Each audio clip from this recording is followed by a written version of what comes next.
Okay, we're back.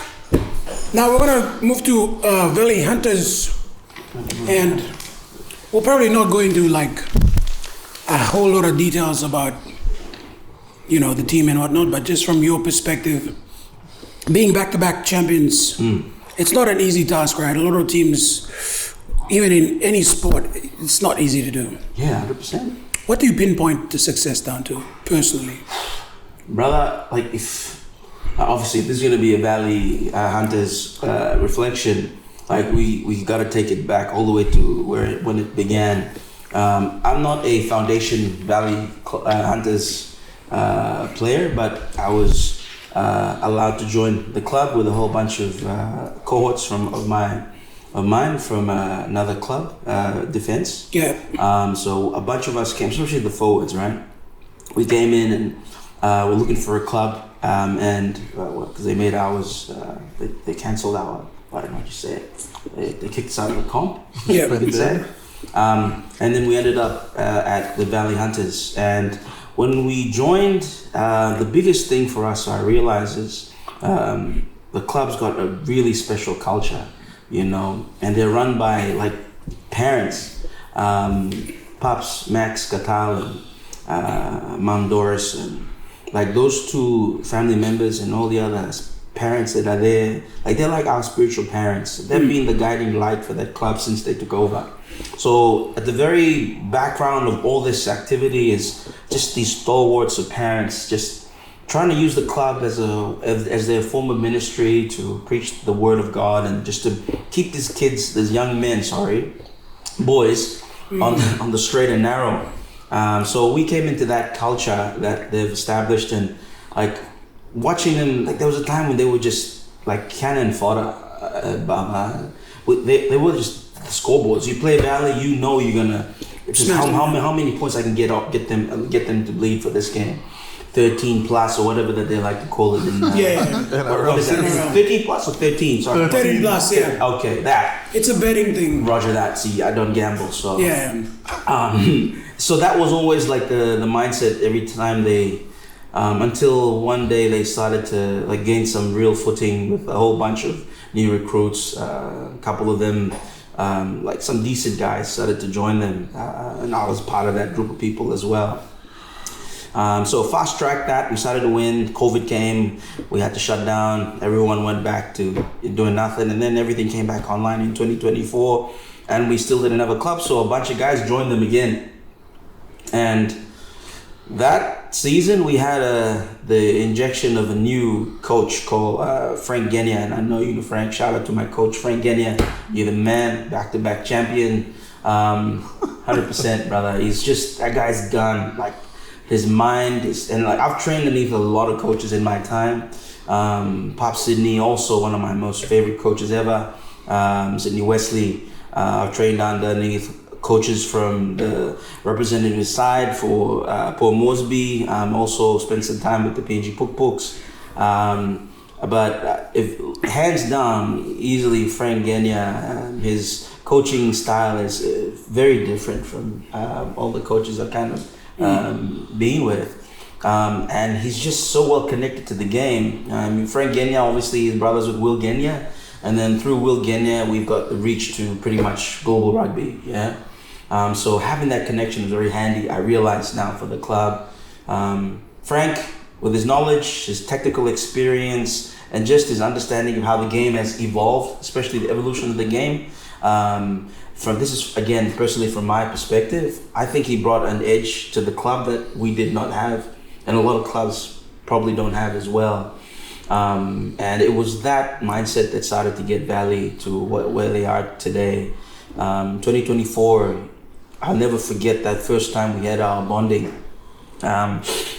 We didn't know each other from a bar, so a whole bunch of us just came together. We probably lost a couple of our preseason games, and he said, come together, let's all have a sit down, grab some pizza. If you guys want a couple of drinks, just want us all to be together. So we ended up at Harborside. We didn't know each other from a bar of soap, man. But that night we sat down together after all the talking and all the speeches from each individual player, what they wanted to achieve. we all said, you know what, we're gonna go to the grand final this year, 2024. And like a lot of this stuff is not documented, but like we remember it well. That was probably where we started to believe as a team that we could do this, from a team that finished last all these years, yeah.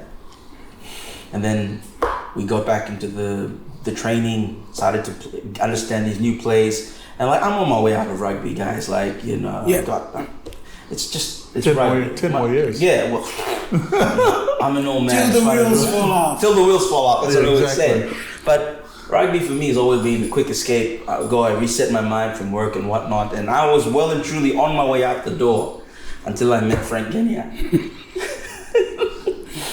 And he started to show me a part of rugby that I did not know or did not experience. And then that I felt like I was a kid in uni who first started to understand rugby. I felt exactly the same underneath his tutelage, yeah? And man, plans started to work out. We started to play well. We started to win games. And then we just started to get better and better and better. We lost a few games last year, but the self-belief of us making the grand final never ever left us. Yeah. Because of that one day, the first, Team get bonding. together in 2024. And the thing I loved about that club is like the humility, the high humility quotient, especially from the senior management. Yeah. Not a single time did he try to talk about talking us up. In the eyes of the media, everyone he spoke to, newspapers, interviews, he just said, we're starting again, we're rebuilding. Just talked about us and our focus. Never did he try to look 2 games ahead, 3 games ahead. He just said, we're just gonna do our job this weekend. We're gonna work on our plays, we're gonna work on what we said we'd execute. Not a single talk or rhetoric about finishing the season with a victory. And that's just pretty much how he's always kept us going, and just reminding us to be humble. And then like the boys started to realize there was a lot of potential in what they were doing, and before you know it, we were in the semis. We're 4th place, and we had to play 3 top tier teams to get to the top to meet the brothers, the champions, the champs, yeah. And man, I'll never forget that, because our brothers team are they are an amazing team. That like they had some of the biggest forwards you've ever seen, and they got some pretty fast guys as well, right? And they were just they're gearing up for their 50th anniversary, and like they were gonna come down like a ton of bricks on anyone, who met them in that final, and they'd stake their claim, flawless till the end of the comp. And we were going against the wind, as we were coming through. And first game, it was, man, I tell you, like it was like a movie. I felt that they decided to do some sort of a dramatic, story put together. You'd feel it. The emotions were high. Yeah. Boys talking after training. People were getting emotional, like sharing some really lifelong lessons within these team engagements. First game, we were like one more game, and we just kept doing one more game. And the last one, in the dressing room at Santos Stadium, the environment, the atmosphere, kudos to Pepsi, CRU, Capital Rugby, underneath Corey Chan's leadership. They just created an environment that you can only dream of, to be honest. And an old dog like myself, to be able to do that at this time, in this season, at this age, I'm so blessed. And when we walked up to that field in 2024, there was not an ounce of unbelief. Everyone looked at each other, and there's something that I will always take me for the rest of my life is, I told the boys in 2024, when you go out on the field today, or even in the finals, I said, not a single person will believe in self-preservation. There is no sense of self-preservation today. Every one of you will die. You must die.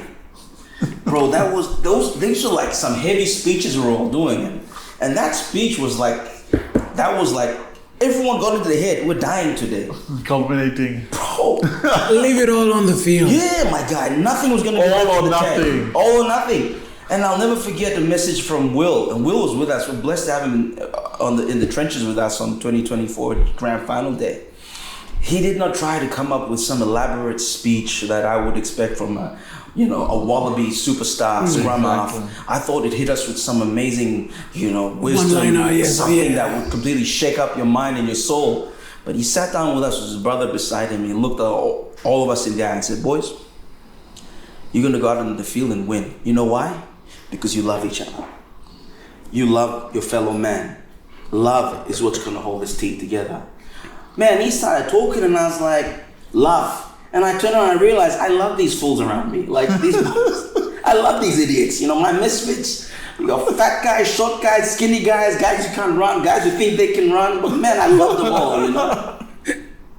And man, lo and behold, that one statement, love, that connection, that bond, that pretty much just put everyone into a mindset where, honestly, if I looked at it now, the boys refused to believe that they could be beaten. And then when 24 happened, the win came and we played like we never played before. And that was one roller coaster of a ride, like emotions-wise. I was in tears, you know. And then 2025, back-to-back. Everyone says you can never win the second one. That's tough. That's always a difficult thing to do. But everything all went through the similar thing. We suffered a few losses, and the team was shaken because pride was now like, man, are we even ready for what's to come? Yeah. Like, people started to doubt each other. But Frank Genia, man, and sat down with the Catals. They sat us down during Thursday night fellowship and said, let's humble yourself. You know, let's go back to what we're all about. Let's go back and care about each other. Set aside all the rhetoric, all the online stuff, all the Facebook photos, all the TikTok videos you get. Larry Bustin. Let's just go back to the roots. Go and care about your brother. Love your brother. We found our identity again. And then leading up to the preliminary finals, we started again. We found our mojo again. One win, and then we waited for the grand final this time. And that same statement, when Frank came to us in the dressing room on 2025 a couple of weeks ago, I've never seen him that emotional my whole time I've been with him. Bro, he didn't even try to, again, say something amazing, talk about structure, or he just looked at us with his eye. He's not going to agree to it. He's not going to say it, but I was looking at him when he was talking to me, and his eyes were welling up with tears, man. Those things were red, and I know he didn't have any drinks before coming through talking to us. Frank, you know, yeah. And he just looked at us and the boys, God damn, have fun. And bro, that's all. Like literally, it's what he said. You've already done everything. You've got everything you need. Just go out and have fun. And then the self-preservation rhetoric came back in. No one's going to preserve themselves. We're all dying. All of us today are dead men. Like, man. And obviously, you know, it was a strong game. The brothers came out. They were not going to let us get that second one. It could have gone either way. Like, they were hungry as heck. But, you know, the boys held true. And then, again, got the second win. And honestly, the second and the next thing they're saying is, now you know what logically follows? The third one! But yeah, long story short, brother, that's essentially it. Bro, you're building a dynasty, honestly. I see glimpses of an undefeated team again next year. The way the boys are going about it, the way Frank talks to the boys, and like how, just from an outside perspective, Yeah. it looks like you guys are gonna go a long way. Thanks, man. I believe so too. The ones that come after us, I think they're heading into a very good culture. It's a culture focused on Christ. It's a culture focused on men being better men on and off the field. Yeah. You know, it's all about us trying to leave the world a little bit better than how we found it. And I think with that kind of mindset, you still win. Whether or not you get the cup at the end of the year, but I think you still win. But one of the byproducts is you see that kind of, I guess, the victory on the field, because you got a whole bunch of young men, mind you, and women too, who are focused and driven to actually achieve that outcome. And the training is not your average. Like, I've trained in a lot of rugby union teams. This guy kills us, man. Like, I have a family. He doesn't kill you. He elevates you. Okay, fine. Frank elevates us. I'm in the all for this stuff, but No, I think again from outside perspective, and apologies, I didn't come to the grand final. I was busy with other things, but I'm more important. yes, I love you too, bro. I think you're really building something there for sure, and that culture, club culture, it's hard to replicate, man. like a couple of games I can watch you guys, the build up to the games, it's different, man. Like, and I think it's taking rugby to a new level. I believe like, so too. Collectively, I think it's different. Like, I've seen you guys play, and I don't know how to explain it, but there is you're stepping a tier up, and I think it's a good thing. And I think all the other teams too are now need to required to step up. Yeah, no, absolutely. It's amazing. And one thing I realized about it is like they were like a bottom dweller team for many years. What it's done now is injected a sense of self-belief for all the other teams. We nearly had the MBB Marlins, who were again considered at one stage a team that we could go and just win and get points on. Now, and they made all the way to the preliminary finals. Yeah, step up, yeah. Incredible, incredible. So I think next year's going to be really difficult. Yeah. The guys have now realized the game has evolved. It's no longer that one-dimensional rugby style of bang, bang, bang, bang, bang, and ball out. There's now a lot more enterprising play. There's a lot more focus on understanding the rules and the tactics and just the whole systemic way of the game's managed. Well, I've been seeing glimpses of where, like in professional rugby, you'll see, and I'm no expert, but you look at how scrum half runs. Now, scrum half, once he plays, he knows exactly where the ball goes. Yeah, he's not going to dart around. He's going to beeline straight to that, and that's what's happening at Hunters. I mean, Hunters Valley. Yeah, Hunters. Sorry, Hunters too. Yeah, that's what. Yeah, Valley Hunters, PNG Hunters. PNG Hunters. But you watch your scrum half. He's not hanging around the back. Correct. He knows exactly where the breakdown's going to be, and he's beelining it straight. My guy, that's because again the training has placed into you really know your roles. Yeah. Because the beauty about from my understanding is everyone knows their role, and throughout the year we don't just have one set of plays. I don't mean to open up our playbook a little bit, but you are taught multiple plays, which you are then put in a position where you choose which play works best. Yeah, leadership on the field, bro. That's it. That's all it is. You guys have a short caller on the field? Always. So, because you got the fronts and you got the back line, right? Forwards, the call is clear from a person that calls the shots with the 4-pack, usually it's on the captains and the back line as well. If there's a set play within the enemy's territory, the captain can come and say, look lads, I need to do this for us to do that. So we're essentially two different groups, but we all work in unison and the plays start to come together. Very tactical, and it's now become a lot more running. Like, I've never run so much in my whole life until last year. Bro, it's stupid. You know, any day I tell the coach, I'm gonna go on bench and squat. Just let me do all that heavy lifting. He's like, nah, you need to be mobile. Yeah. But that's just how the game's going now. Gone are the days of 3 crash balls and then send it to the bigs. Brother, like I said, those one-dimensional days are long gone. Honestly. And that's why, because of that mindset that the coach has brought to the game, this is why it's now piqued my interest again in rugby. And to see, I'm now keen to see what else is he capable of doing. And that excites me when you give me something new to do. You give me a new play, you tell me how to do certain things on the field and how I should run, who I should be with, and what time should I engage the line. Man, I do have a question though. Like, for example, when you start at the beginning of the year, do you all get together collectively as a team and coach outlines what the strategy for the year is, where our focus is? Or does he have those sessions, or is it? I mean, it has this really structured. I mean, obviously for the Hunters as well, you'd have a game plan for the season, where you want to be, sort of mid-year, those milestones you want to achieve.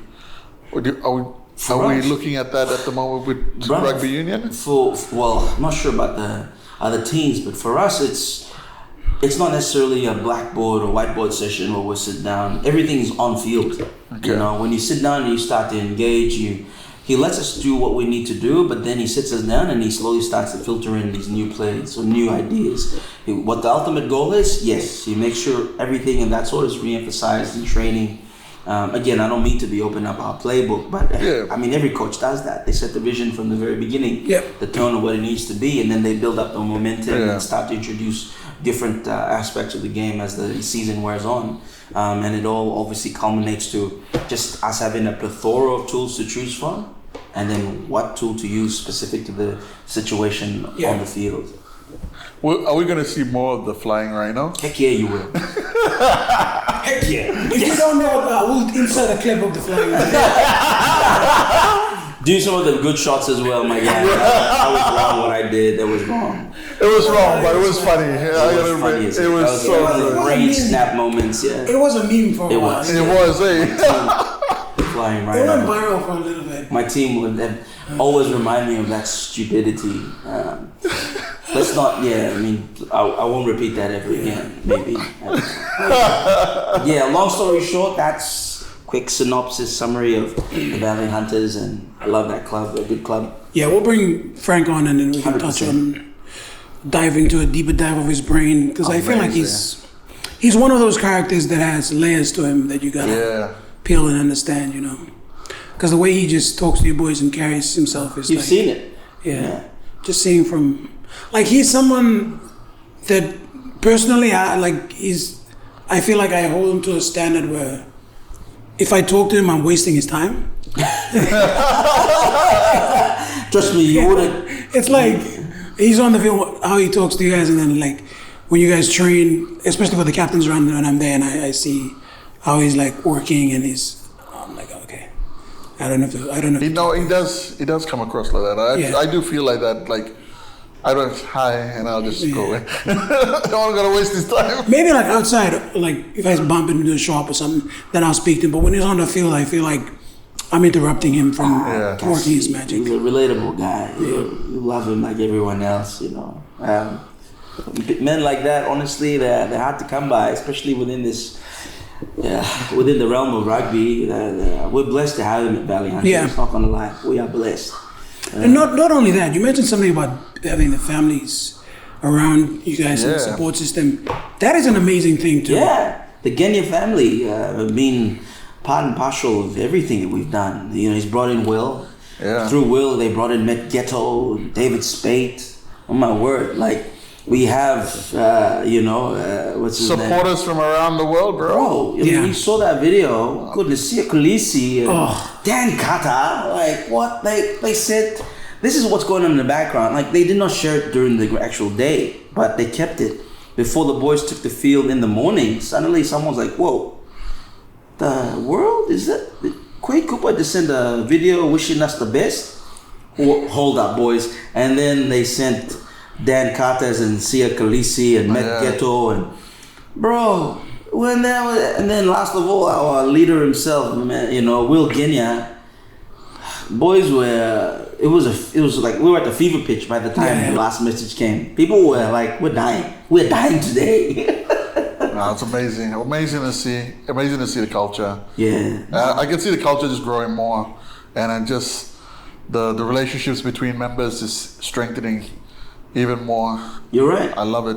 You're right. Nah, brother, it's special. I've not seen that kind of culture in a very long time. Yeah.